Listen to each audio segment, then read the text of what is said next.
It's a Kezar to the glory days at the stick. From who's got it better than us to brick by brick. It's always the 49ers way, from off-season to game day. Yeah, we talk back. It's the 49ers Cutback.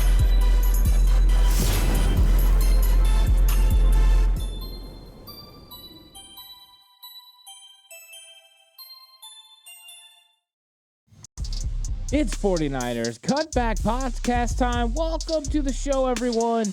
Time for the game preview. 49ers versus Los Angeles Rams. And this is going to be a great matchup. I can't wait to see what happens between these two teams, because every time they play, there's a lot of energy. There's a lot of focus on the coaches, but then it just gets down and dirty, and these guys have great games. We've seen tight games. We've seen blowouts. We've seen critical games in the playoffs. It's just been a lot of fun over recent years. This Shanahan versus McVay matchup has been just a lot of fun to watch, and a lot of really good football players playing really good football. And that's what I'm excited to talk about in this one. We're going to be going through key matchups on offense and defense, getting into some bold predictions, game prediction as well. Like and subscribe to the channel if you haven't already. If you're listening on an audio platform, 49ers Cutback on Believe, give it a 5-star rating. I really appreciate all that. And while you're at it, head on over to your area where you get apps and download the PSF app and join me and Mark Adams from 49ers Camelot over there for the game. And we're going to be giving live analysis, talking it through. Have a lot of fun. There's a sports ticker. You can follow along with the game along the way, but you can just chat with a lot of cool people. So let's get into this game, because it's an interesting matchup. This is actually the first time that Brock Purdy is going to face the Los Angeles Rams. When he took over last year, both Rams games was already in the book. So that's new. Christian McCaffrey did have an impact last year when the 49ers played the Rams, but this is going to be a little bit of a different Rams team. No Cooper Kupp. Lots of changes on defense, whether that means edge rushers going away, Bobby Wagner being gone, no lockdown corner, and Jalen Ramsey. So there's different names. Some of them familiar, some of them not. And then for the 49ers offense, it is business as usual. With Brock Purdy at the helm and Christian McCaffrey on the team, the 49ers averaged 14 more points per game with those two compared to when it was Jimmy Garoppolo and no Christian McCaffrey. So it's more explosive. And anytime that you're bringing a receiver that's coming on like Brandon Ayuk, but also the Ram killer Deebo Samuel, it means you've got some things going. And we can't discount George Kittle. He's had a lot of success against the Rams as well. So the Rams are going to bring a lot of talent on offense and defense, and they have a two-headed running attack now. Cam Akers and Kyron Williams are the two running backs that are getting it done. A lot of red zone plays from them. 3 touchdowns in the red zone for the Rams running game. That's really impressive. And then 2 young receivers making a lot of plays. Puka Nacua, the young rookie player, making a lot of really big plays, 119 yards catching the football. Tutu Atwell, 119 yards catching the football, including a big, deep 44-yard bomb from Matthew Stafford last week against the Seattle Seahawks. So you see the explosive talent on offense. Tyler Higbee will do the things that he does at the tight end position. Very good. And then when you're talking about their defense, it starts with Aaron Donald, one of the greatest defensive tackles in the history of the NFL, great pass rusher, overall force, and a big name and a big face in this rivalry over the last several years. So we know he's going to set the tone there with the adjustments. There's been some new linebackers, so we're going to see and talk about, those guys there. Roseboom is a guy that I'm going to talk about a little bit in this game. And then the safeties as well. But we have a familiar face out of corner, Ahkello Witherspoon. Going to be wearing number 44. Interesting number choice for a defensive back at the cornerback position. And, it was a mixed bag for Spoon in week 1 against Seattle. I thought there were some good plays. I thought there were some bad plays. And there was some, Spoon, you could have gotten absolutely smoked on that play. But I'm a fan of Spoon. I want to see how he matches up against Brandon Ayuk. If you go back and you watch my offensive matchups the 49ers could exploit video, I talk extensively about Ayuk versus Ahkello Witherspoon. I think that's advantage 49ers in that one. So let's get into this game preview. And I've talked about matchups the 49ers can exploit on offense. I've talked about matchups the 49ers must win on defense. Those are winnable, look like they're in your favor matchups. Now I'm going to get into some key matchups that the 49ers have to hold up in. These aren't ones you can exploit. These ones aren't you can take advantage of. These are ones you're probably outmanned. You're going to have to hold on to yourself on this one. You're just going to have to make sure you hold water and get it done. And the first thing, we talked about Aaron Donald. You got to be able to stop Aaron Donald. And you can't really stop him. You could probably slow him. And who's going to be tasked with that? Well, primarily, Spencer Burford and Colton McKivitz. And that right side of the line was tested the most against TJ Watt. And they were tested a lot by the interior pass rush of Larry Ogunjobi. They did a really good job. And now they're going to see a very similar style pass rush, a 3-4 defense. You're going to get similar alignments from Aaron Donald and whoever's playing outside of him. Is it going to be Byron Young? Is it going to be Michael Hoyt? One of those two guys will be outside. Most of the time when I watched, I saw Byron Young on that side. So that'll be interesting, a speed element to go against Colton McKivitz. But the 49ers are going to have to give help because Daniel Brunskill's not here anymore. For whatever reason, Daniel Brunskill just matched up so well with Aaron Donald. So Spencer Burford got to see Donald a little bit last year. But this is all pro Aaron Donald back in full form, and he looked great against Seattle. He was getting upfield, penetrating, making plays in the backfield. So this is going to be a tough one for Burford. How do the 49ers go about limiting him? I don't think it's as simple as saying, hey, Spencer Burford, handle Aaron Donald. You're going to have help from Jake Brendel sometimes. You're going to have help from Colton McKivitz sometimes. You're going to have help from George Kittle, whether that they're letting Aaron Donald come upfield and getting him with George Kittle, a little bit of a wham block coming back against the grain. You're going to have to pull Aaron Banks sometimes and try to trap Aaron Donald. They're going to have to send Kyle Juszczyk as help. There's going to have to be a variety of different ways to go about handling Aaron Donald. Because one of the best things you can do is keep him guessing.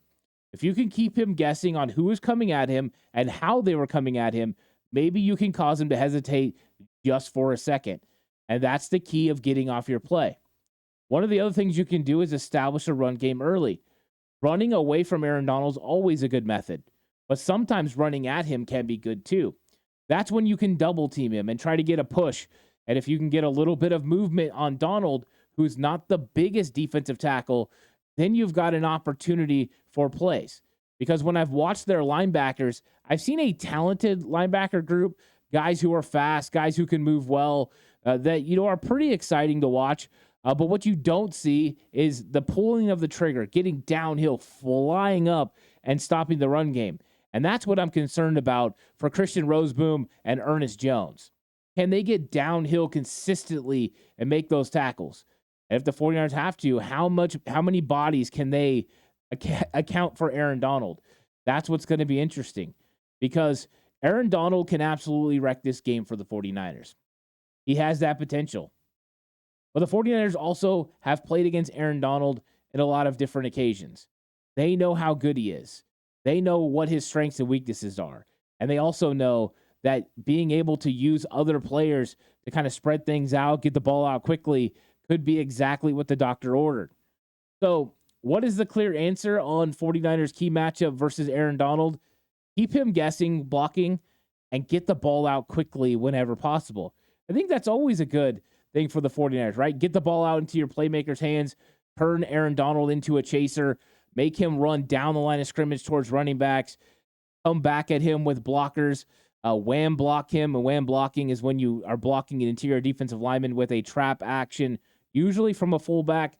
I like to use the same thing from a tight end, and you kick that guy, and those create lanes. The 49ers do that a lot out of their pistol set. So those are ways you can go about trying to redirect Aaron Donald, because let's be honest, you ain't stopping him. You're only hoping to contain him for a while. And as long as you can do that, you could slow him up. You have an opportunity to win. Because around him, the talent is definitely changed. I like Byron Young. I think he's a nice speed rush guy off the edge. But I talked about matchups you can exploit, kicking him out and being able to run underneath. I think that's something the 49ers can employ. And I think the same thing can be said for the other side. That's one thing you can do against this team is you can take advantage of those guys on the outside. Michael Hoyt is a little bit better against the run. He also had a half sack in the game. So there are those things to like, about him. But the 49ers just got tested at a high level on the outside. They got tested by two very good edge rushers in TJ Watt and Alex Highsmith. So I think the 49ers know that there's some work that they need to do, but they can definitely get it done. This is a more favorable matchup than what they saw in week 1. So offensive key matchup, right side of the line versus Aaron Donald, with a low-key thought of Byron Young and Michael Hoyt as well. But I think it's mainly focused on Donald. I think if the 49ers can win against Aaron Donald, slow him up, and remember, a win doesn't mean an actual domination, just slowing him up, then you feel like you can get your offense going. And I think the 49ers feel they can in this football game. One thing to remember is last week, the 49ers allowed 3 sacks, all of them by Colton McKivitz against TJ Watt. And then the Rams got 2 sacks last week. So Rams definitely can put pressure. The one thing that was unique about the Rams pressure was it came from a bunch of different guys. 4 guys shared half sacks, and some of them were guys coming off the edge in blitz or responding to movement from Geno Smith and getting after him on the outside. So those are going to be some interesting things for the 49ers is how they handle the pass rush. But I think they'll be a little bit better this week. I think having a premier pass rusher on the outside, a little bit more difficult for Colton McKivitz than Aaron Donald on the inside. I think the 49ers will try to game plan for that. So on the defensive side of the ball, there are things that I always talk about. And one of those is third down conversions. Third down conversion rate is so important in the NFL. Not turning over the football and having a turnover differential in a plus category is one of the top as well. But third down efficiency and being able to convert on third down and keep drives going is what makes you a really good football team in the NFL. So the offenses that do it at a high level are the best offenses in the league. The ones that don't, they lose a lot of football games. And the Rams in week 1 were spectacular on third down. 64.7% conversion rate on third down. That is almost impossible to beat. You have to play at a crazy level to be able to overtake somebody that's getting third down conversions at that rate. The Seattle Seahawks weren't able to get the Rams off the field. And the Rams, that's why, because they weren't able to get them off the field, kept running the football. 40 carries on the ground. That only resulted in 92 yards, but that control of the offense, control of the clock, control of the rhythm of the game was definitely in the Rams' favor. So what the 49ers have to do is they have to get the Rams off the field. The 49ers defense held the Steelers to a 33.3 conversion rate. That's more like what you want to do if you want to play winning football in the NFL. So this is one of those things the 49ers have to get the Rams off the field on third down.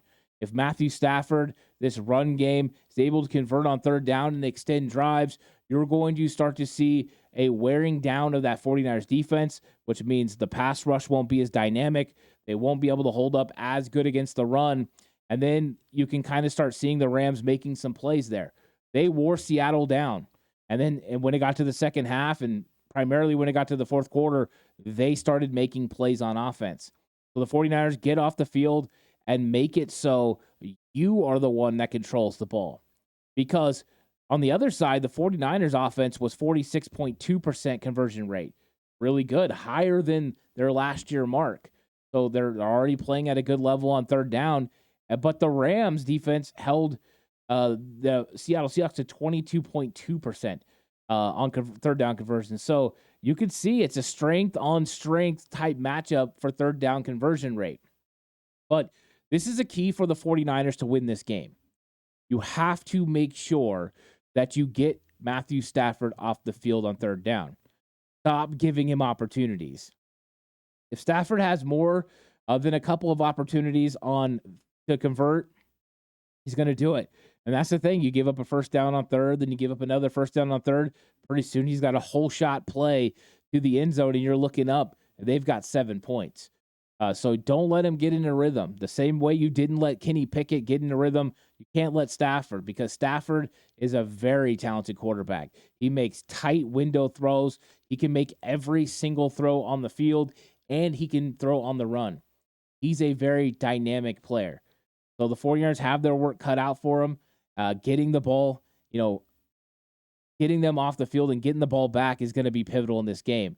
I think turnovers are also going to be a big part of that. Matthew Stafford, when playing the 49ers, has turned over the ball pretty consistently. The 49ers have held on to the football pretty good over the last couple meetings, but you need to make sure you win that turnover differential. Getting off the field on third down and winning the turnover battle are pivotal to the 49ers winning on the road at SoFi Stadium. Now, there's going to be a lot of red in the crowd. The 49ers faithful always travel so well down to LA, but this is going to be a battle that the 49ers need to make sure they win. They need to make sure that their defense stays fresh, stays healthy, and doesn't allow the Rams to get anything going on the ground, because let's be honest, it is just spectacular what they do. And let's remember, when we're talking about getting off the field, the Rams gave up no sacks at all. Matthew Stafford was barely touched in that game against Seattle. And I know Seattle doesn't have the pass rush that the San Francisco 49ers do. The 49ers had 5 sacks in the game, 3 coming from Drake Jackson, 1 coming from the Davon Hargrave. That was an impressive sack as well. So a lot of things happening positively for the 49ers. And they were getting after the Pittsburgh Steelers in a big way. So 5 sacks is exactly what you want. But this is one of those things where how good is that Rams offensive line and how bad was Seattle's pass rush? I think we're going to find out in this game. I think it's probably the Rams offensive line is better than what people think, and Seattle's defensive line wasn't as good as what people think. But we're going to get a real test here. We'll find out who these Rams are very early in this game. And that's one of the things I'm really excited to see. And I'm excited to go ahead right now and give the Wow That's Bold predictions. Wow, that's really bold. Whoa. Whoa. Whoa. It's really bold. Whoa. And the thing with Wow That's Bold predictions is, you try to make predictions, and are they going to come true? You just never know. But when it came to the Wow That's Bold predictions, I was very on point last week. I said that Brock Purdy would throw for 2 touchdowns. He did, extending his streak. And I said the 49ers defense would create 2 turnovers. They did 2 interceptions for the 49ers secondary. So, yeah, I was feeling pretty good about my bold predictions last week. And now I've got, a couple more. Let's see what happens between the Rams and 49ers. But here's my bold predictions for this week. And they always got to be, really bold. Whoa. Brock Purdy not going to throw 1 touchdown or 2 touchdowns. He's going to throw 3 touchdowns through the air. I think Brock Purdy gets it going against this Los Angeles Rams offense or defense, and I think there's going to be some opportunities for him to throw and complete some touchdown passes in the red zone. And he is so good and efficient in the red zone, the way he looks off defenders and makes really good and timely throws. So I think Brock Purdy gets it done, 3 touchdowns through the air.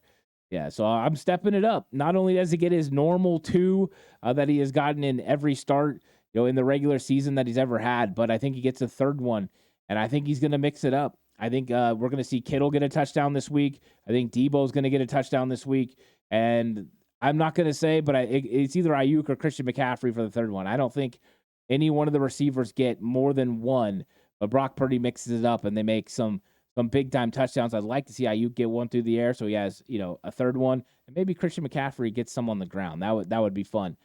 And then also here, this is where it gets really bold. And I'm hoping I'm right, since I was right with everything last week. Colton McKivitz gives up 0 sacks. The goose egg for Colton McKivitz. I'm calling it. I think Colton McKivitz matches up better with the edge guys from the Rams, and I think he's going to be able to hold up out there, and we'll see. But I just think McKivitz is going to have a bounce-back game. I think this is a time where he can have success. Plus, I think with the 49ers having so much thought and putting so much effort into running the football this week, I think that's going to be a lot of what happens. It'll take some of the pressure off the right side of the line and some of the pressure off the offensive line in general. So yeah, Colton McKivitz, 0 sacks. And I wonder if anyone will back me up and think that that's a bold prediction for this week as well. So over on the defensive side of the ball, I had a couple predictions. I think the 49ers forced 2 turnovers. So last week I thought it was going to be 2 turnovers. I think it's going to be 2 again. Matthew Stafford will take chances. And I think if the 49ers get a lead, he's going to take even more chances trying to make things happen. And it seems like the 49ers have been able to get him riled in recent matchups and get him to deliver footballs, to defenders. Even in games that the Rams have won, including that NFC Championship game, he was turning over the football and should have turned it over even more.